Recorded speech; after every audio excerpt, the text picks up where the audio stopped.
ସାଙ୍ଗ ମାନେ ତାଙ୍କର କାହିଁ ଇଚ୍ଛା ହେଲା ଇଟିଲି ସହିତ ଟିକେ ମଟର ତରକାରୀ ଖାଇବା ପାଇଁ। ମୁଁ କହିଲି ହଁ କରିବା ଆଉ। ମୁଁ ସେଠୁ ଇଟିଲି ବନେଇଲି, ସେ ମଟର ତରକାରୀ ବନେଇଲି। ଖାଇଲା ବେଳେ ଟିକେ ଦୋକାନ ଷ୍ଟାଇଲର ମୁଁ ଚିରିକିରି ମଟର ସହିତ ଇଟିଲି ଖାଇଦେଲି। ଆଉ ସକାଳ ହେଲା ଆଉ ବାହାରି ପଡ଼ିଲି ସବୁ କାମ ସାରି ଝିଅକୁ ସ୍କୁଲ ପଠେଇଦେଲି। ତାପରେ ପୁଅ ବି ଚାଲିଲା ସ୍କୁଲ।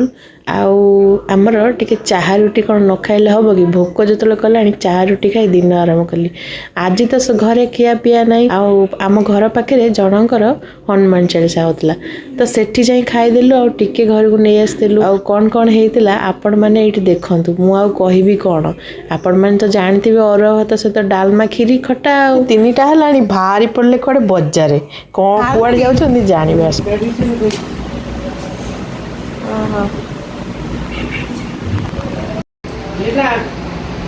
ଆଜ୍ଞା ହଉ। ଆସି ଦେଖିଲା ବେଳକୁ ବଢ଼ିଆ ସୁନ୍ଦରିଆ ଶାଢ଼ୀଟେ ଥୁଆ ହେଇଛି।